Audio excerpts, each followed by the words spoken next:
Hello guys, in today's class we shall discuss hunting phenomenon in synchronous motor. So before getting into this, let us assume that the magnetic axis of stator as well as the magnetic axis of rotor are coinciding. Say for the case of this is the stator and this is the rotor. The stator and this is the rotor. Say stator axis is vertically like this and here the rotor axis is actually it is at an angle with respect to stator axis. Let us assume initially it is overlapping on the stator axis. Okay, this line is vertically downwards. Okay, now let us say I have increased load to some level. Obviously this rotor axis will fall back with certain angle with respect to stator axis with an angle you can say called delta. Okay, so let us say this be the new position of the rotor. Okay, this be the new position of the rotor, but instead of staying in this position rotor, what happens, the rotor will again move beyond its position. Why is that? The reason is due to the inertia of the rotor. Instead of stopping at this position, the motor will move further to this position. Okay, so here what happens, here the generated torque is greater than the demanded torque as per the increase of the load. So again what happens, so due to this again your motor will draw less current so that the generated torque should meet the demanded torque. So again when this rotor reaches this position, again it tries to meet the required torque. So instead of again staying coming from this point to this point, again it goes beyond this new position. This is what exactly the position I require. Again instead of staying this part, this again will move here. Again now what happens, again now the demand torque is greater, again the required torque is less. Again due to inertia again what happens, again it falls again back here. So this causes what, swinging about the mean position of the your rotor, and this causes what, hunting. Okay, so rotor swings in the both the direction around this mean position or required position. Okay, so such oscillations of the rotor will cause what, hunting phenomenon in the synchronous motor. Okay, let us understand much more clear with respect to this phasor diagram. As you can see here, V phase is constant. It is irrespective of the load condition. V phase will be always constant, and I have three armature currents here, IA1, IA as well as IA2. Again three resultant EMFs, ER1, ER as well as ER2, and I have three EB per phase. You can see one is over here, one is over here, other one is over here. And remember your EB phase is, all EB phases are equal to each other. They are no any changing anymore, as I have kept excitation as constant for this hunting topic. And again you can see we have three delta values, one is delta, delta 1 as well as delta 2. And again one thing is, I need this delta, not delta 1 or not delta 2. I need ER, not ER1 as well as not ER2, and I need IA, not IA1 as well as not IA2. Why is that? Like I said, whenever I load fixed load, if I apply to the synchronous motor, instead of say for a particular angle delta, instead of reaching that particular equilibrium position, that is ER, this is my equilibrium position for that particular load, the rotor oscillates. Instead of stopping at ER, it will oscillate till here so that new ER2 is produced.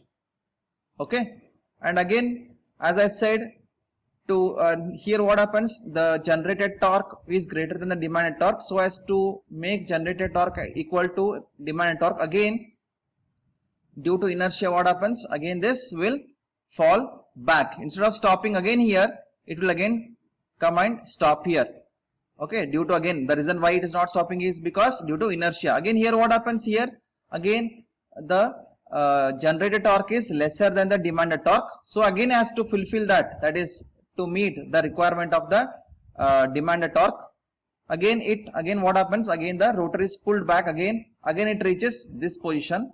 So this cycle repeats, continues over the mean position or required equilibrium position here. So it oscillates.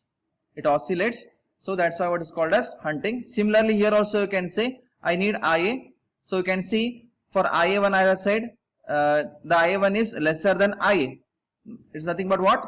The generated torque is lesser than the demanded torque, right? And again this is what the demanded current is, armature current is. But again, so as to fulfill this, again what happens, the generated torque will be generated more than the IA, it reaches to IA2. Okay, so here what happens, the generated torque is greater than the demanded torque. Okay, so what happens, this cycle continues. Again what happens, there is a swinging in this phasor diagram. So it swings from IA1 to IA2, again from IA to IA1, this cycle repeats. Okay, so instead of reaching IA, it is always what, swinging about this mean position. Okay, now question arises, is hunting good for synchronous motor or it is bad for the synchronous motor? Yes, obviously it is bad for the synchronous motor as well as the appliance connected to that particular electrical line. Okay, as we know that current is changing, varying, yes or not? So that's what happens, the current drawn by the other appliances connected to that particular line will also gets affected. So hunting phenomenon should be eliminated. Now the question arises, how to eliminate the hunting phenomenon in the synchronous motor? Okay, so the answer to eliminate the hunting phenomenon in synchronous motor is by using damper winding. Okay, to use the damper winding to prevent hunting. So we already know that damper windings are the windings placed on the rotor part in addition to the field winding. Okay, and again what happens if I use the damper winding? The answer is here with this figure we can understand here. So first figure you can see, if I don't use the damper winding and simply I let the motor to settle down to the equilibrium position, then you can see the time taken to settle down for that equilibrium position, as per I said in the before case, it is around this much. Okay, the time taken to settle down by itself own will be more. You can see the settling time, hunting period without damper winding, you can see from this point to this point it is more. But if I use damper winding, you can see that the time taken to settle to the new equilibrium position is only this much. It's of only this, means the time will be very less. Now the time taken to settle should be very less as per perspective of the health of your synchronous motor as well as the appliance connected to that particular electrical line. Okay, so here you can see the time taken for it is very less if I use damper winding. And this figure is what? It is the figure plotted load angle versus time. Okay, now question arises, how damper winding tackles the what you can say, swinging occurring in the rotor. Okay, now let us see how these damper windings are playing a key role in preventing the oscillations. So let us take an again example of the same thing. As soon as I load, so what happens, your rotor axis will fall back to the with respect to the stator axis. So due to this what happens, there creates a relative motion between damper winding as well as the stator, or you can call RMF field in the stator. Okay, so due to the relative motion what happens, there gets induced of EMF in the damper winding. Okay, again this EMF, what it does, this EMF will try to oppose the cause, what is the cause? Cause is the relative motion, yes or not? So this EMF induced in the damper winding will start to oppose the relative motion. So relative motion is the thing which is causing what? Oscillations, right? So yeah, suppress the oscillations. Okay, so if I use damper winding, then what it does, it suppresses the oscillations, and it's not like it completely eliminates those oscillations. Some of the oscillations will still remain, but you can see the time taken to suppress the oscillations is little when compared to this when I don't use any damper winding. So the relative motion is the thing which causes induction of or induce of EMF in the damper winding, and as per Lenz's law, what it does, that EMF will try to suppress the relative motion. Okay, this is what we have with the damper winding on hunting. Okay, now let us start the topic synchronous condensers. So before getting into this topic, you need to understand that synchronous condensers are nothing but your synchronous motors. The one thing you need to remember is the synchronous motors are running at, means you have to run the synchronous motor at no load condition or light load condition with overexcited condition. There are two things which you need to remember. One is overexcited, other one is no load condition. So in that case, what happens? Power factor will be, angle will be almost 90 degree, and the operating power factor of your synchronous motor will be almost like 0. Okay, so these are the things which you need to remember before getting into the synchronous condensers. Okay, so with that knowledge, you can see excitation is overexcited and the power factor is 90 degree. So I mean angle is 90 degree, so power factor will be almost approximately equal to 0. So it will be always having leading power factor, which we all know already, we have studied that. You can see in this case V phase and EV phase are constant with a certain delta angle, with certain load angle. You can see IA is exactly almost approximately equal to 90 degree as it is overexcited condition. Obviously ER is the resultant of what? It is a resultant of what? EV phase as well as the current and all. And due to this, what of ER is equal to what? IA phase into Z phase. Okay, and this is separately we have drawn here current versus armature current versus V per phase. Okay, so such motors act like what? Synchronous condenser or synchronous capacitor. It's just like what? Connecting a capacitor which always takes leading power factor current. Okay, it's similar to that itself. Okay, this is what the operation followed by your synchronous condenser. Now let us see disadvantages of low power factor. Okay, so we know that how power factor roles a key role in deciding the drawing of current from the supply. Okay, if I write a power equation, we know that P is equal to VI cos phi and I is equal to P by V cos phi. Okay, here we have taken example here that let power supply to the certain machine is around 5 kilowatt. Okay, again of 230 volt. Okay, and we are using two different cases. One's power factor is 0.8, one's power factor is 0.6. You can see that when I use case 1 power factor is 0.8, you can see power factor is good when compared to this. Yes or not?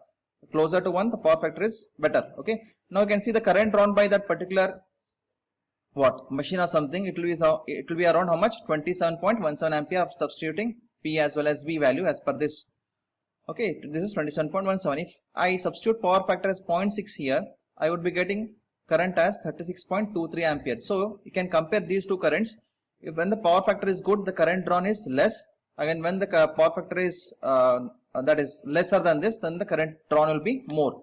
So one thing we can understand is current is inversely proportional to the power factor. If power factor is good, then current drawn will be less. So lesser the current, better the efficiencies. Okay, and again due to this, what happens during less power factor, motor or any machine draws high current. So that to draw high current, I require what? Conductor size should be more and all. So that increases the cost.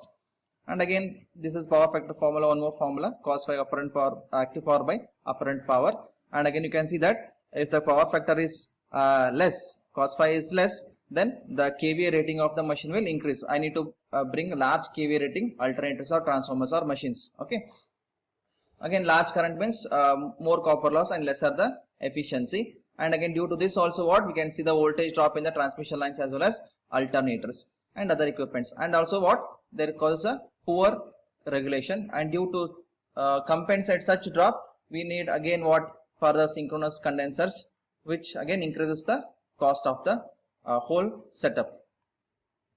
Hence, this is why the reason supply authorities will ask consumers to improve the power factor by installing such synchronous condensers, so that we can improve the power factor to at the better level. Okay. Next topic is use of synchronous condenser in power factor improvement. Okay, we have two cases.